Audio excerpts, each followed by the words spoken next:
Moi, salue nous dans nom Jésus qui a tout pouvoir. Jodi a nous arrivé dans 84e jour, côté que nous poursuivre programme, nous qui c'est lit toute Bible là pendant année. Et jodi a nous appelé ensemble 1 Samuel chapitre 13 et chapitre 14. 1 Samuel chapitre 13. Saïl te majè lè ou te fait loi. Li passé quelque temps à gouverner peuple Israël là. Saël choisi 3000 garçons dans peuple Israël là et puis il voyait tout ratio à la caillou. Il prend 2000 garçons, il fait arrêter avec la ville Mikmas ak nan mon Bethel là. L'autre milieu était avec Jonathan, petit garçon Saïl là. La ville Gibea dans pays moun Benjamin yo. Jonathan touye chef moun Filisti qui te rete la ville Gibea. Moun Filisti vin kon sa. Saïl voye moun konnen trompette dans tout pays pour averti peuple hébreu. Nouvelle la gaye dans tout peuple Israël là. Saïl te touye chef moun Filisti Konye a, moun Filisti pa avle wè peuple Israël là. C'est comme ça, tout peuple là vient joindre Saïl la ville illégale. Yo campé avec moun Filisti même. Bon partout semblé pour y attaquer peuple Israël là. Yo te gen 30 000 chars la guerre, 6 000 cavaliers pour soldats à pied même. Moun pa te ka compter ça. Ou ta dit grain sab bo l'anme. Yo monte al prend position bo la ville Mikmas. Sous bo soleil levé la ville Betaven. Moun peuple Israël yo ouais affaire pas te bon pour yo même. Moun Filisti yo te attaqué moun peuple Israël yo ak force. Peuple Israël la vin perdi espoir. Ça pas te bon même pour yo. Gen la dan yo qui al caché dans grotte, dans tout roche et dans tout roche derrière gros roche, dans pi dans trou en bataille. Gen qui même jambé l'autre bon barrière la rivière Jourdain en al nan pays moun Gadio ak moun Galaradio. Ça elle même te la ville Gilgal toujours. Tout moun qui te avec yo tap tremblé si tellement ou te paix. D'après date Samuel te fixé balia, li rete là 7 jours attend Samuel. 7 jours passés, Samuel parvint la ville Gilgal. Peuple a commencé virer doyo quitter Saïl. Les Saïl ouais ça, li di yo mene bête pour bouler dans di fè yo, ban mwen ensemble ak l'autre offrande pour demander bon Dieu pardon yo. Et puis li fait offrande pour bouler dans di fè ya. Li tap fini fait service offrande pour bouler dans di fè ya, les Samuel paraît. Saïl al kontrel pour dire bonjour. Samuel dit li, qui ça ou fait comme ça? Saël répond li, moi ouais peuple là t'a parti quitter ou même ou pas te vin ni les ou te dit ou t'a vini les fini moun Filisti yo t'a semblé bon la ville Mikmas là. Moi dit dans kem mais moun Filisti yo pour al vin attaquer ici là la ville Gilgal et puis moi pas fait rien pour mettre Seigneur bon côté. C'est comme ça, moi prends sous compte moi pour me faire offrande bête pour bouler dans du feu pour Seigneur. Seigneur Samuel dit ça, il comme ça. C'est bagay moun fou ou fait là. Ou pas suivre l'ordre Seigneur. Bon Dieu ou là, te ba ou. Si ou te suivre l'ordre li ta quitté ou gouverner peuple Israël là. Les fini, petit ou yo ta remplacé ou jouk sakaba. Mais qu'on y a, rien ou pas là pour longtemps. Seigneur pral chercher un l'autre monde qui va faire tout ça vle le faire. La metel chef sous peuple ya. Tout ça parce que ou pas te suivre l'autre Seigneur te bawa. Et puis Samuel levé, il quitté la ville Gilgal, al faire route li. Tout respect là prend suivre Saïl qui levé à joindre soldat li yo. Yo parti quitter Gilgal. Y allé la ville Gibea dans pays moun Benjamin yo. Saïl fait inspection l'armée qui était avec là. Te gen 600 soldats comme ça. Saïl rete dans pays moun Benjamin yo ensemble avec Jonathan, petit garçon là, avec moun qui était avec yo. Moun Filisti yo même prend position la ville Mikmas. Soldats Filisti yo sorti côté yo te yea pour yal craser briser. Yo fait 3 groupes. Yon groupe prend chemin qui mène la ville au fois dans pays choix là. Yon l'autre groupe prend chemin qui mène la ville Betorom ak l'autre groupe prend chemin qui mène sous frontière côté moun ka dominé tout fond Seborim là dans désert. Laisse ça dans temps ça dans tout pays Israël là yo pas te ka joindre forjon parce que moun Filisti yo te sorti pour pas quitter hébreu fait ni épée ni lance-feu. C'est comme ça moun peuple Israël yo te obligé à la caille moun Filisti yo pour yo fait dans chariot ou yo rache yo ak couteau digo yo. Moun Filisti yo te mande yo yon ti pièce argent pour filer chaque dan rache et puis pour faire pointe fwen yo des ti pièces argent pour faire dans chariot ak pointe ou yo.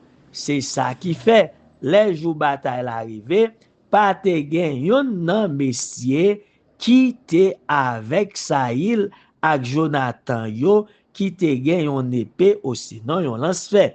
Seul Saïl ak Jonathan, petit garçon là, te gen yon pour yo chaque. Moun Filisti yo voye yon garnison al défendre pas Mikmas là. 1 Samuel chapitre 14. Yon jour, Jonathan petit Saïl parlait ak jeune garçon qui t'a porté zam li yo. Li dit comme ça. On allait avec moi. On traversait l'autre bord. Dans camp Philistin yo, mais Jonathan pas te averti papa li.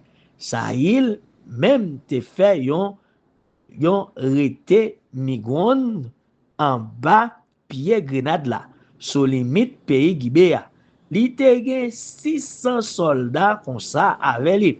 Prête qui t'a porté gilet bondia te relé à Kija. C'est à Kitoub qui petite frère et Kabod. Yo te petite Phineas qui lui-même te petite Eli qui te prête Seigneur la ville Silo. Soldat yo pa te connaît Jonathan te parti. Dans pas côté Jonathan t'a cherché jambe la rivière pour aller dans camp moun Filisti yo, te gen deux gros roches. Yon chaque bo passe là. Yon te rele Bozes, l'autre là Séné. Yon te sous bon nord en face la ville Mikmas, l'autre là te sous bon sud en face la ville Geba. Jonathan dit ti jeune garçon enjambe l'autre bord dans camp moun Filisti yo. Ban moun sa yo qui pas servi Seigneur ou pas jam connaît Seigneur ka aide nous parce que pas gen rien qui ka empêcher faire nous gagner. Nous te mettre en pile, nous te mettre pas en pile. Jeune garçon répondit, fais ça ou gen dans l'idée ou. Allez non, m'a camper avec ou. Jonathan dit, bon, nous pral jambe l'autre bord et puis n'a quitté yo wè nous. Si yo di nous rete côté nous ya, y vin joindre nous. N'a prêté côté nous ya, nous pas marcher sou yo. Mais Si yo dit nous monter vinn joindre yo, eh ben n'a marché sou yo parce que ça veut dire Seigneur getan la yo nan men nou. Yo paret ko yo kite moun Filisti yo wè yo. Moun Filisti yo di, gade, me kek ebre kap soti nan trou kote yo te kache. Soldat Filisti yo rele Jonathan ak jen garçon an, yo di yo, monte vin jwen nou. Non, nou gen yon bagay pou ndi nou. Lè sa, Jonathan di jen garçon an, suiv mwen. Seigneur la geyo nan men pep Israël la. Jonathan grimpe monte ak men li, ak pied li, jen garçon tap suiv li. Jonathan atake moun Filisti yo, li jete yo ate. Jen garçon même tap touye yo derrière li. Nan premier attaque ça, Jonathan ak jen garçon te touye 20 soldats comme ça.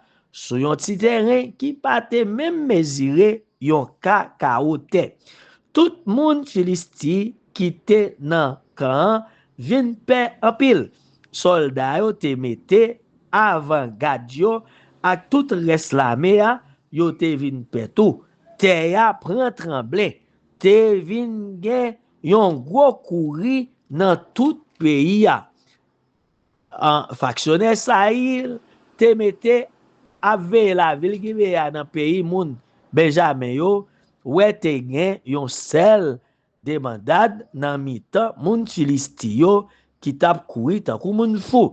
Sahil di moun ki te avel yo, konte soldat yo, gade ki les ki pa la, yo konte, yo pa jwen ni Jonathan, ni jen garçon ki te kon pou te zam li yo. Lè sa, Sahil di akija kon sa, proche ak boîte kontra bonje a isit. Li te di sa paske jou sa se Akija ki tap pote boîte la devant peuple Israël la. Pendant Sahil tap pale ak pret la, kouri ya te vin pired nan mitan moun Filisti yo. Sahil di pret la kon sa, rete sou sa ou fe. Li leve ansam ak moun ki te avel yo, yo ale kote batay la te choua. Moun Filisti yo même te fin perdi tête yo. Yo tap goumen yon ak lot. Ge kek ebre ki te mette tête yo bon kote moun Filisti yo. Yo te la avec yo nan kan. Lè sa, yo vire kont moun Filisti yo. Yo mette yo bon moun pep Israël yo ki te avec Sahil ak Jonathan. Moun pep Israël qui te caché nan mon Ephraim yo, vin tan de moun Filisti yo tap krasé rak. Yo même tout yo vini, yo lage koyo nan batay la. Yo tap kouri de moun Filisti yo. C'est comme ça, jou sa, Seigneur te sauvé pep Israël la. Yo rive jouk l'autre bord la ville Bet Taven. Yo tap goumen toujours. Jou sa, moun pep Israël yo te feb en pile, tellement yo te grand goût parce que Sahil te prend un gros engagement devant tout peuple là. Li te passé l'autre ça. Maldition pour n'importe moun qui va mette manger dans bouche li jodia avant moins prend revanche moins sur l'ennemi yo. C'est comme ça, personne dans pays a pas te manger rien jou ça. Peuple là rive nan yon gros ragbois côté qui te gen en pile sirop miel. Sirop miel te ap koule comme ça à ten ragbois. Mais personne pas goûté même là-dedans parce que yo te pe pour malais Sahil te di ap arrivé yo. Mais Jonathan pas te connaît pas palte bay peuple là. Puis gade ça, ça li fait li longe bâton qui te nan men lan, li trempe bâton dans yon gâteau miel et puis li metel nan bouche li. La même, li sorti li vin gen en force encore. Mais yon nan monsieur di li, tout moun ap tombe faiblesse. Yo pas manger parce que papa ou te banou pri gade ça. Li te di, maldition pour n'importe moun qui mange rien jodi a. Jonathan répond li, ça pas me fait peuple là, ah, pas bon même. Gardez, j'aime sentir m'gen force encore parce que moi goûter un petit si au miel. Si peuple a te mangé, li prend la caille moun Filisti aujourd'hui a, konye a, est-ce que nous ouais quantité moun Filisti nous ta ka touye, mettre sous ça nous touye déjà yo. Jou ça, moun peuple Israël yo bat moun Filisti yo bien bat depuis la ville Mikmas, jouk la ville Ajalon. Peuple la tap tombe faiblesse tellement yo te gangou. C'est comme ça yo lage ko sous ça yo te prend dans main l'ennemi yo. Yo prend mouton, cabrit, gros bœuf, petit bœuf, yo touye yo la même et puis yo manger viande là avec tout sang là-dedans. Yal dit ça il comme ça. Regardez, mais peuple là a péché contre Seigneur, y a mangé viande sous sang yo. Ça il dit comme ça, nous c'est un bon lâche ou les un gros wash boy sit là ba moi. Après ça li bay l'autre ça. Gaye kon nous dans tout peuple là. Al dit pour chaque monde mener bœuf yo ak mouton ba moi. C'est ici là y a touye yo. C'est ici là n'a manger yo pour nous faire pour nous pas faire péché contre Seigneur, pour nous pas manger viande yo ak tout sang yo là-dedans yo. Jou soit ça, chaque monde mène bête yo te gen, yo touye yo là, ça il bâti yon l'hôtel pour Seigneur. C'était premier l'hôtel li te bâti. Ça il dit moun yo, an descend derrière moun Filisti yo, an passe nuit lan a bat yo, na pillé yo, jouk ba jouk cassé, na touye yo tout. Yo répond li, fais ça ou ouais qui bon. Mais prêtre l'a dit, an gade sa Seigneur dit nous sous ça. Ça il m'a dit Seigneur, est-ce que c'est pour descendre derrière moun Filisti yo? Est-ce qu'il va plaguer yo nan men peuple Israël là? Mais Seigneur pas répondre li jou ça.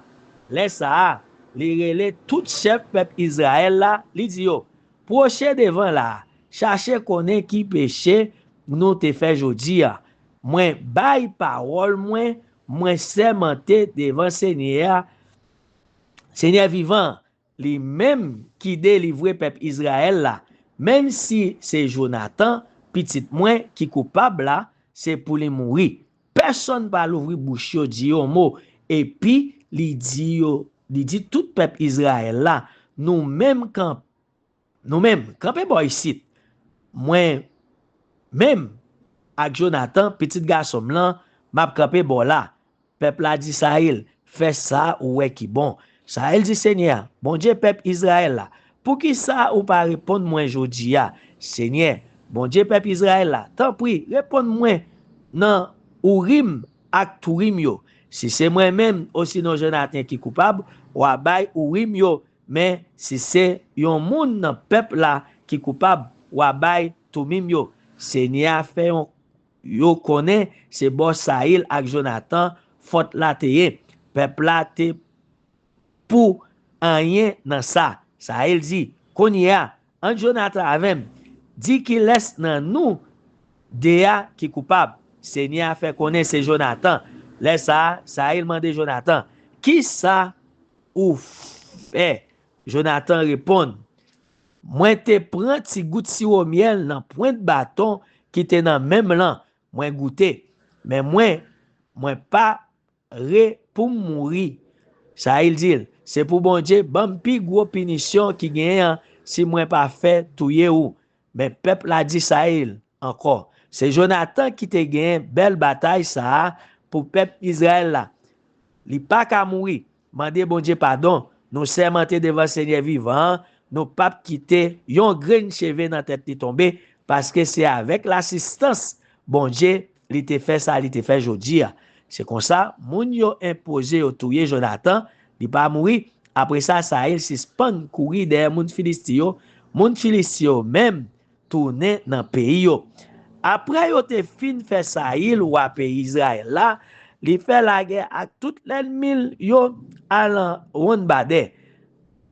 Ak moun Morab yo moun Amon yo, moun Edom yo, ak wa la ville Soba yo, ak moun Filisti yo. Kote li pase, li gen batay yo. Li te fe, jan li te yon voyan soldat. Li bat ata moun Amalek yo. Kon sa, li delivre pep Israel la, en ba men tout moun ki tap apiye yo. Men, petit garçon Saïl te gen, c'était Jonathan, Ishvi, ak Malishwa. Men non, de petit fili yo. Pi grand te rele Merab, pi petit a te rele Mikal. Madan Saïl te rele Akinoam. C'était petit Akimas, commandant l'armée a te rele Abner. C'était petit ne, tonton Saïl, Kish, papa Saïl, Akne, papa Abner, te petit garçon Abiel. Saïl passe toute la ville, li ap mene gros bataille ak moun Filistio. Chaque fois li te jwen yon vaillant garçon, ou sinon yon moun qui te gen en pile force ak courage, li te metel nan l'armée liya. Que non bon Dieu béni, que non bon Dieu glorifié dans la vie nous et que li protège nous. L'en a sorti dans la rentrée pour gloire li ak confiance dans Jésus. Amen.